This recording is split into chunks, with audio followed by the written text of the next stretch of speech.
봄맞이 나들이에 설렘이 가득한 요즘. 고향이 더 그리워지는 이들이 있는데요. 어떤 사연이 있는 걸까요? 그 이야기를 찾아 떠나봅니다. 봄바람도 살랑살랑 불고 오면서 보니까 곳곳에 꽃도 피어 있더라고요. 이제 완연한 봄이죠, 그죠? 네. 지금 꽃 구경을 주말이면 참 많이 가요. 지금 울산 같은 경우에도 이제 벚꽃이 확 폈고요. 네. 이제 좀 있으면 막 꽃비가 막 쏟아질 겁니다. 그래서 오늘 또 어떤 역사를 또 소개시켜 줄 건가요? 오늘 역시 봄, 네. 화사한 거. 네. 울산의 봄날을 가져오게 한 이야기. 네. 그런 거 한번 해보려고요. 그 봄날을 가져오게 한 게 뭐가 있을까요? 바로 공업도시니까 뭐 그런 이야기 아닐까요? 그 공업도시인데 네. 이 공업도시를 있게 한 굉장히 중요한 게 바로 댐이거든요. 댐이 중요하다고요? 그렇죠. 어. 댐이 중요한데 네. 울산에는 무려 댐이 5개가 있어요. 전국에서 이런 도시가 없어요. 그래서 이 댐이 가지고 있는 상당히 많은 스토리, 좋은 이야기도 있고 슬픈 이야기도 있고 네. 희노애락이 다 담겨 있겠죠, 그죠? 네. 그런 이야기를 한번 만나러 가보려고 합니다. 아니 그 댐에 희노애락이 다 담겨져 있다니까 어떤 이야기일지 정말 궁금한데요, 선생님? 그렇죠. 좀 숨겨진 이야기를 한번 만나러 가봅시다. 네, 한번 가볼까요? 네.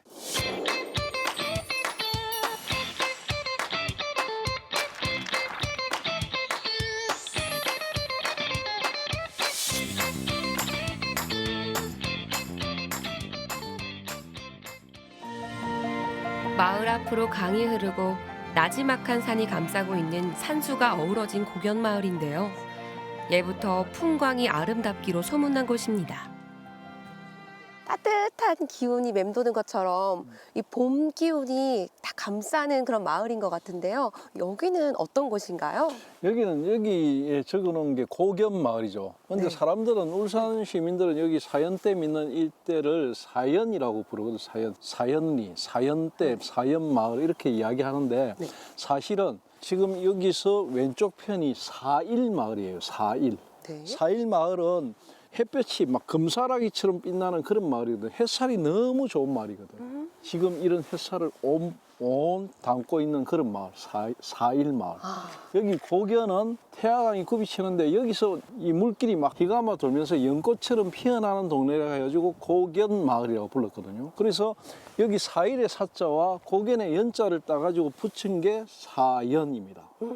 그래서 사연이 마을 이름에는 사연이 그만큼 많은 거죠. 그렇네요. 네. 그리고 이게 이제 조선조 때 기록을 보면은 이 일대는 사일과 고견으로 굉장히 좀 안정된 마을이었고 여기 유학자들도 많이 살았고 조선조 입향조들이 보면 이쪽에는 이제 서씨들 입향조가 들어와 살았고 네. 이쪽에는 김씨, 뭐 박씨 이런 쪽 사람들이 많이 와서 살았거든요. 네. 살면서 있다가 공업센터가 만들어지면서 이 일대가 이제 완전히 이제 사연댐의 가장 피해를 많이 당한 지역이 되어버렸죠.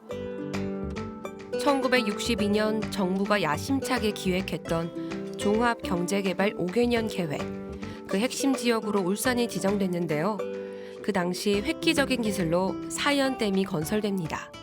보니까 엄청 큰데 여기가 바로 사연댐이군요. 네, 여기가 사연이 많은 사연댐입니다. 이 댐이 정말 그 굉장히 많은 스토리를 가졌고요. 이 사력댐이라는 걸로는 대한민국에서 처음 만들어진 댐입니다. 사력댐이 뭔가요? 그 록필댐이라고 하는데 네. 이 댐의 보면 이 돌이 쫙 깔렸죠. 보통 댐이나 이런 거 지을 때는 시멘트나 콘크리트 그런 거 생각하잖아요. 네. 철근. 네. 근데 그게 아니고 여기는 그냥 돌, 자갈, 오. 그리고 흙 이걸로 만들었고 여기 이 사연댐 주변은 옛날부터 이게 굉장히 암석이 많았거든요. 네. 이 암석을 다 깨가지고 여기에 사력댐. 그 사력댐은 재료를 구하기 쉽죠. 경제적인 측면도 있고 굉장히 튼튼해요. 자연 친화적이기도 하고. 네. 그래서 여기가 이제 사력댐으로 1호.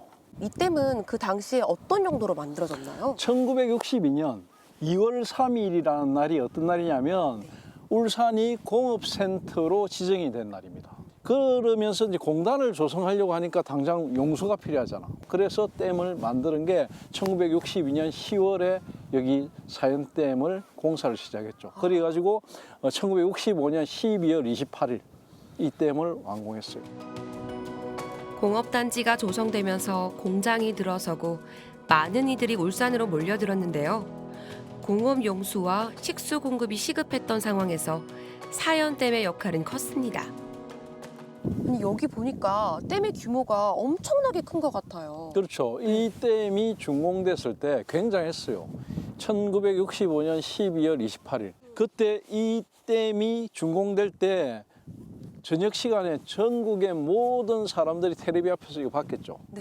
뉴스를 봤을 것이고 저기에 보면 이제 준공 기념비가 있고 그때 당시에 박정희 대통령이 여기 와가지고 이제 준공식에 직접 지사를 했고 울산의 수많은 시민들이 여기 와서 이제 이 댐 구경한다고 왔었죠. 아니, 대통령까지 오셔서 또 준공하는 것을 직접 보셨으니까 또 울산 시민도 얼마나 기대가 컸겠나 이런 생각이 들어요. 그렇죠. 그때 당시에 대한민국에서는 가장 큰 댐 중에 하나였고 사실 초창기에 댐도 별로 없었거든. 이 댐이 만들어지고 난 다음에 뭐 섬진강댐, 뭐 소양강댐 이런 여러 가지 댐들이 많이 만들어졌죠. 그럼 첫 번째로 만들어진 댐은 뭔가요? 울산에서 첫 번째 댐은 이제 비슷한 시기에 착공을 했는데 먼저 준공을 한 거는 그 지금 서남 호수공으로 유명한 서남댐. 거기는 댐 규모가 조금 작았거든요. 그래서 이제 사연댐의 물을 보내가지고 가둬놓는 데가 필요했거든. 네. 그래서 그쪽에 멀서 큰 그릇의 서남지를 만들었죠. 그래서 서남댐은 그때 당시에 여기보다는 조금 시기적으로 빨리 완공됐고 울산에서 처음 만들어진 댐이라 할 수 있습니다. 공식적으로. 댐이 축조되면서 울산의 경제도, 대한민국의 경제도 몰라보게 발전했는데요. 하지만 이곳에 살았던 마을 사람들에게는 비극의 시작이었습니다. 댐이 큰 만큼 물에 잠긴 마을도 참 많았겠어요. 그렇죠. 여기가 무려 4개 읍면이 연결이 되어 있거든요. 범서, 두동, 두서, 또 은양까지 이 4개가 걸쳐 있다 보니까 이 일대의 마을들, 옛날부터 사람들이 살던 마을이 자연스레 있었겠죠. 그죠? 있었죠. 대표적인 마을이 여기 앞에 바로 근처에 있는 세연마을, 그리고 아랫 옹태마을, 그리고 대곡, 한실마을 이렇게 마을들이 쭉 이제 있다가 물에 다 잠기고 수몰민이 되어서 마을을 떠날 수밖에 없었어요. 그 규모가 한 500~600명 넘었어요. 시골에서 농사만 짓던 사람들이 여기 댐을 만든다고 하니까 물길을 막아놓는 보호 정도를 생각했는데 네. 이렇게 큰 댐일 줄 몰랐던 거지. 그러니까 지금 같으면 뭔가를 공사를 하면 당연히 뭐합니까? 사업 설명회, 시행계, 공청회 이런 과정을 거치잖아. 그리고 뭐 발굴 조사도 하고 다 그랬겠죠. 근데 그때 당시에는 그냥 울산 특별건설국이라는 게 만들어졌어요. 1962년에 안경모라는 아주 유명한 분, 울산과 아주 질긴 인연을 가진 분이 있는데 그분이 1976년까지 울산 특별교통국을 지휘하면서 댐을 건설해요. 댐을 건설할 때 딱딱 지정한 곳이면 그냥 군사작전 하듯이 다 댐을 건설했기 때문에 여기 마을 사람들은 댐이 만들어지는지 안 만들어지는 것도 몰랐어요. 그냥 하루아침에 떠나라면 떠나야 됐거든. 그런 상황이었습니다.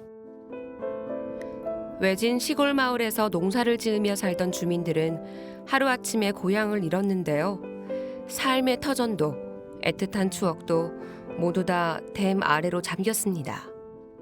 울산에 있어서는 정말 이 좋은 의미로 댐을 건설을 했지만 한편으로 이 고향 분들에게는 정말 삶의 터전을 잃어버린 거잖아요. 그렇죠. 삶의 터전만 잃어버린 게 아니고 네. 사실은 이 사연 때문에 사연이 많다 했잖아요. 맞아요. 여기에는 아래 옹태마을이라는 굉장히 중요한 마을이 있어요. 어떤 마을인가요? 옹기를 만들었던 거.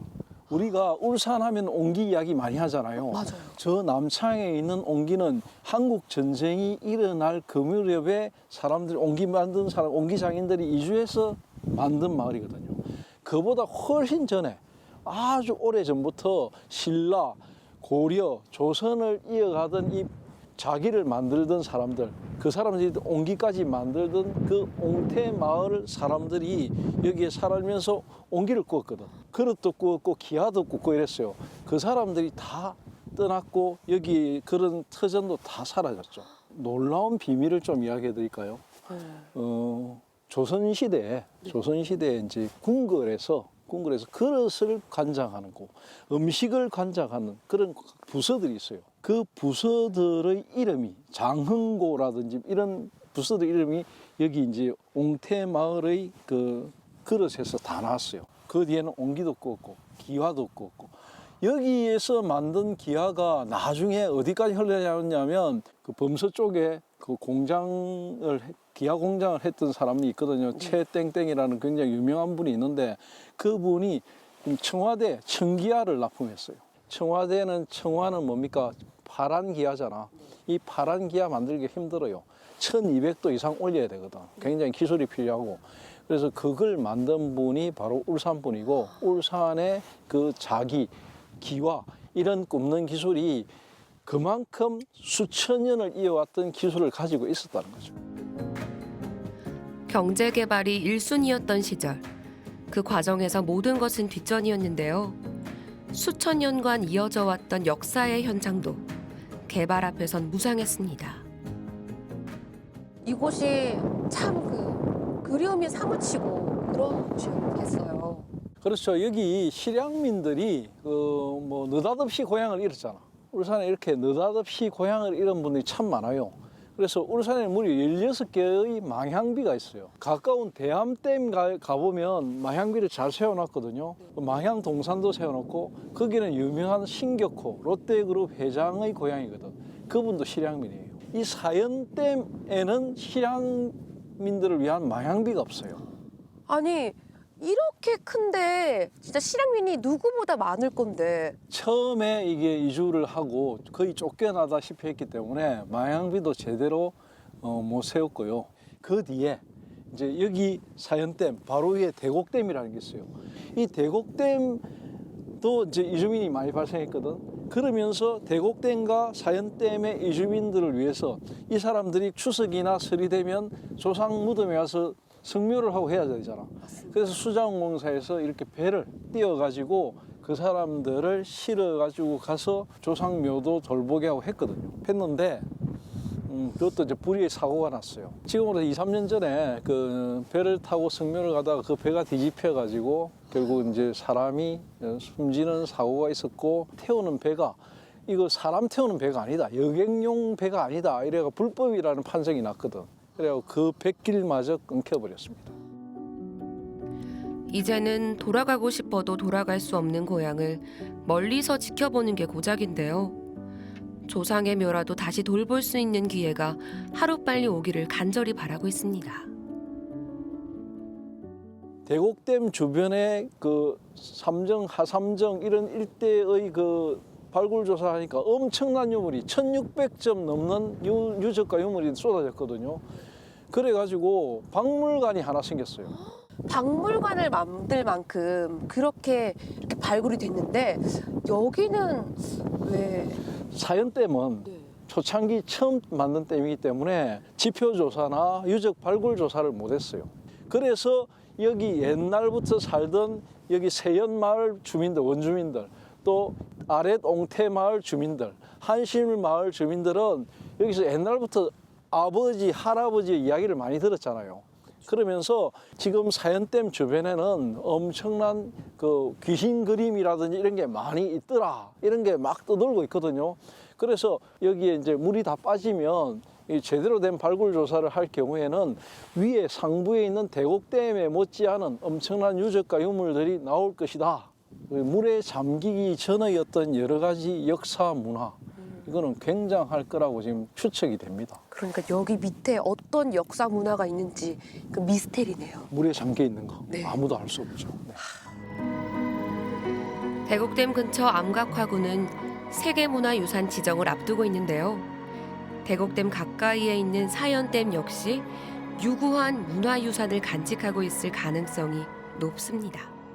한 도시에 그 댐이 5개면 참 많은 것 같거든요. 대한민국에서 제일 많습니다. 한 도시에 5개가 있는 도시 없습니다. 없고 이만큼 많은 댐을 보유한 도시는 세계적으로도 아마 드물 겁니다. 아, 근데 그 이유가 있는 거예요? 이유가 있죠. 이게 공업센터를 만들면서 제일 필요한 건 물이거든.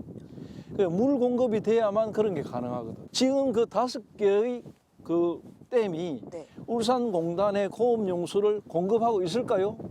공급하고 있겠죠? 아닙니다. 그러면 지금은 이제 그런 과거의 용도가 다 폐기됐죠.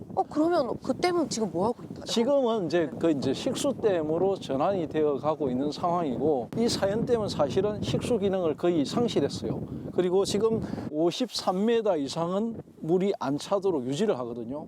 53m는 뭐냐면 방구대 안각하가 잠기는 인계치거든. 그래서 요 밑으로 자꾸 물을 내려뜨리죠.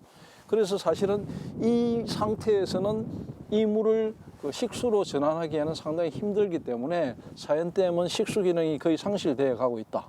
언젠가는 용도 폐기돼 가지고 바닥의 모든 그 유적과 유물을 발굴 조사하는 날이 올 것으로 믿습니다. 모든 것을 다 쏟아붓고 역사의 뒤안길로 사라지고 있는 사연댐. 앞으로 어떻게 활용하면 좋을지 많은 고민과 대화가 필요해 보입니다. 울산의 댐, 우리 울산실록에 어떻게 기록하면 좋을까요? 울산의 댐은 대한민국의 근대화, 산업화, 그리고 지금 세계 10위권의 경제대국을 만드는 데 가장 중추적인 역할을 했던 시설물입니다. 그리고 중요한 것은 이 울산의 댐이 만들어질 때만 해도 울산 시민들의 목소리는 전혀 반영이 안 됐거든요. 국가 주도로 계획적으로 만들어졌던 이 5개의 댐 때문에 만들어졌던 수많은 이주민들, 실향민들, 이 사람들의 아픔도 우리가 반드시 기억해야 되고요. 이 댐은 이제 새로운 대한민국 근대 문화유산이 되어가고 있습니다. 그런 의미에서 앞으로 이런 댐들에 대한 부분은 울산의 목소리, 울산 시민들의 목소리, 그리고 이곳 출신 사람들의 목소리를 담아서 보존하고 어떤 기록하고 앞으로 어떻게 할 것인가를 계획하고 이런 부분이 필요할 것 같습니다. 울산의 봄날을 가져다준 사연댐. 그 이면에 있는 울산 시민들의 희생을 기억해야 합니다.